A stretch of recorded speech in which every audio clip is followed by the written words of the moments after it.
Alright, so we're going to do a review on the Vivo 4-frame honey extractor. They call it a 4-frame, but it'll take 4 deeps or 8 medium frames, and probably 8 shallows as well.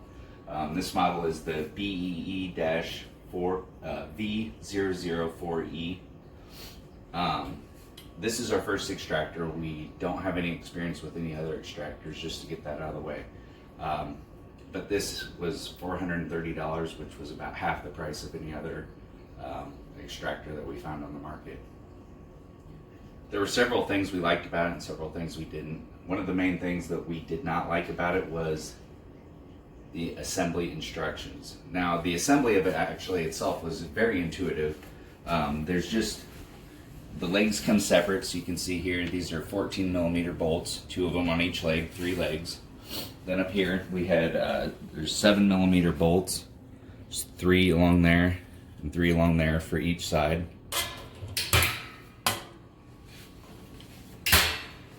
There's also these bolts here, and they're actually like L-shaped bolts. These were, I think, 13mm bolts. So there's 2 on each one. And what they do is they hold this whole top on there, the whole gearbox. Here you can see the dial. There's a power switch, and then this is the speed control, and it raises all the way up to 100. It's pretty easy to use. Now, one thing that it does talk about those simple instructions, but there's one of the main things that we found, which we kind of damaged ours a little bit on our first use, was under here. Let's see.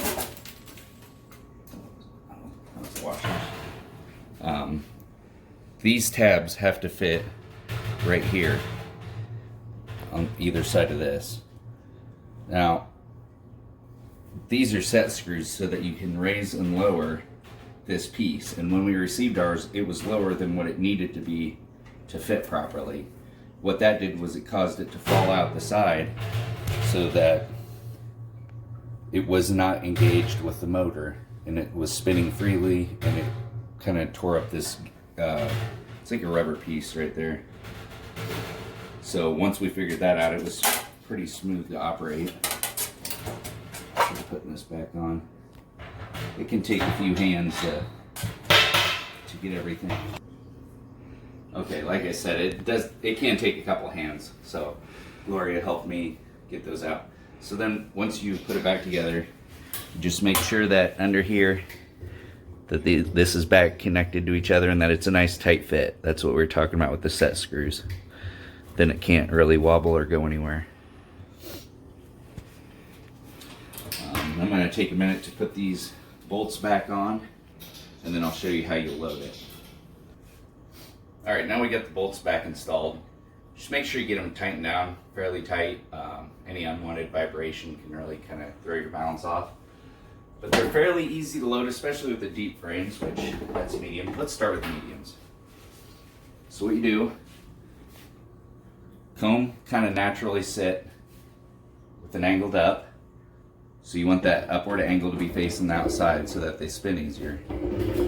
So you make sure that you angle where you're sticking the frames in.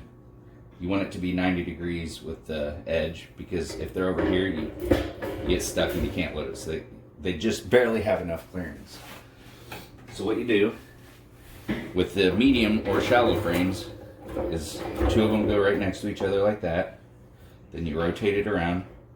2 more here, all the way around till you get all 4 sides filled up, and that will give you 8 frames.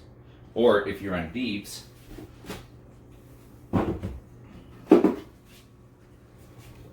you set them in sideways like this, and you'll have to flip them over. I'm not sure if it matters which way you face them. You can test that out yourself and leave comments if you notice a difference as far as the top bars to the right or to the left. The thing with the deep frames is they'll only spin out the half on the outside because the force is throwing the honey out. So once you get about half of that honey out, you'll want to flip them over, especially for those of you who use wax foundations or foundationless frames, because they can cause blowout. So once you get 50% of that out, you'll stop the machine, turn them over, whichever way you want to turn them over, reinstall them, get 100% of that out, and then flip them back over to the original side again to finish that side off. We found that the mediums were a lot easier to extract just based on that, but we also had some deep frames. Other than that, it's pretty self-explanatory. We'll go ahead and pull these frames out, and then we'll show you it actually running and show you the speed settings. Okay, so when you go to plug it in for use, make sure right here that the power is off, circle down, and that your dial is all the way to 0. That's just a safety feature.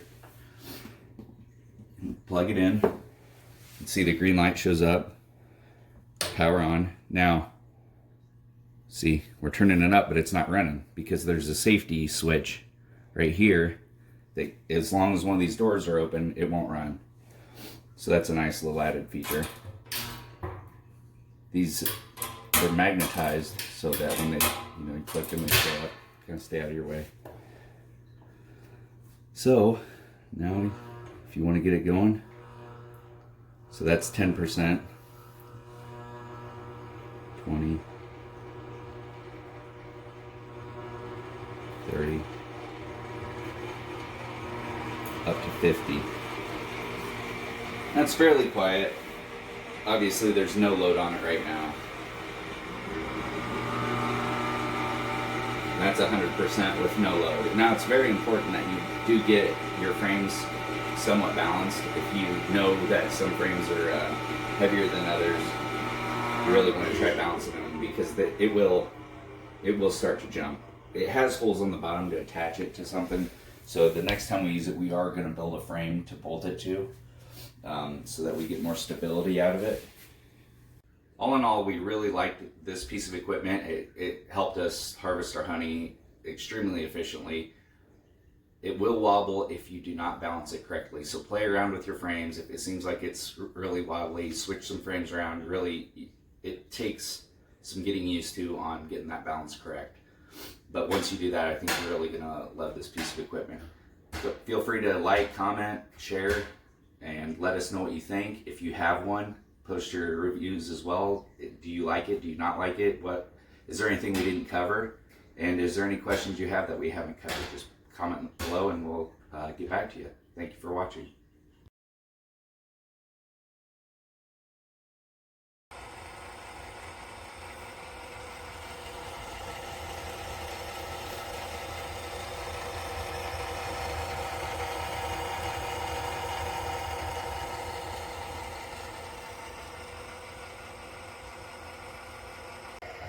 This is 2 deep frames across from each other and 2 medium frames across from one another at about 50% speed. Pretty stable still.